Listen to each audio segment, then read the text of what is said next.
Doctor Sivanthi Adithanar teachers training institute Tiruchendur இந்த ஆண்டிற்கான admission நடைபெறுகிறது. நாகையில் 4 மணி நேரம் பெய்த கனமழையால் சாலைகளில் வெள்ளம் பெருக்கெடுத்து ஓடுகிறது.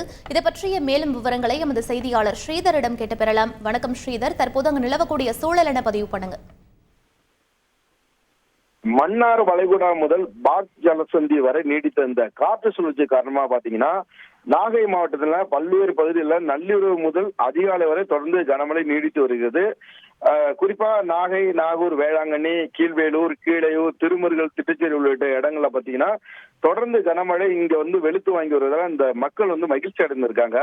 மேலும் இந்த நாகை மாவட்டத்தில் தற்போது இந்த பெய்து வரும் இந்த மழையானது கோடை உழவுக்கு உகந்ததா இருக்கிறதுனால விவசாயிகள் மற்றற்ற மகிழ்ச்சி அடைஞ்சிருக்காங்க. கடந்த 20 நாளா வெயில் நாகையில் அதிகமா இருந்தது. இந்த வெயிலின் காரணமாக நிலத்தடி நீர் மட்டம் வெகுவாக குறைந்து இருந்தது.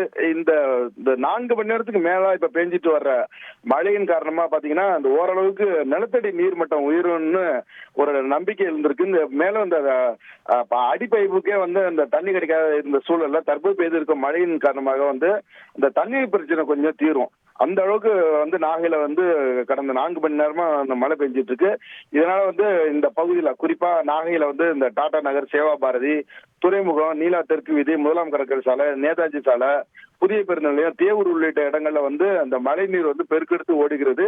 தொடர்ந்து இந்த பகுதியில அதாவது ஜல்ஜீவன் திட்டத்துல அந்த பைப் லைன் போடுறதுனால அந்த பகுதிகளில் அந்த தாழ்வான பகுதிகளிலையும் மழை நீர் தேங்கி கிடக்கிறது. மேலும் தொடர்ந்து அதிகாலை தற்போது வரை இந்த மிதமான மழை மாவட்டம் முழுவதும் பெய்து வருது. வானம் முழுவதும் கருமேகங்கள், அந்த மேகங்கள் பரவலா சூழ்ந்திருக்கு. அதனால மழை 10 மணி வரைக்கும் நீடிக்கணும்னு இந்த மாவட்டத்தை பொறுத்த வரைக்கும் நிலையாக இருக்கிறது. அந்த தொடர் மழையின் காரணமாக பாத்தீங்கன்னா இந்த ஒரு சில இடங்கள்ல மரங்கள்லாம் முறிஞ்சு விழுந்திருக்கு. நாகை மாவட்டத்துல கடலோர பகுதியில் அந்த அதிகாலையில வேகமா பெஞ்ச மழையினால ஒரு சில இடங்கள்ல மின்சாரம் துண்டிக்கப்பட்டது. அது தற்போது இப்போ வழங்கப்பட்டிருக்கிறது. தொடர்ந்து மழை நீடிக்கிறதால இந்த பகுதியில விவசாயிகளும் அந்த மக்களும் மகிழ்ச்சி அடைந்திருக்காங்க. கோடை உழவுக்கு இது நல்ல மழை. இது அதனால விவசாயிகளுக்கு இது ஒரு அருமையான மழையாக அவங்க கருத்து தெரிவிக்கிறார்கள். விவரங்களுக்கு நன்றி Sridhar. Doctor Sivanthi Adithanar teachers training institute Tiruchendur. Admission என்கொயரிக்கு கீழே உள்ள லிங்கை கிளிக் செய்யவும்.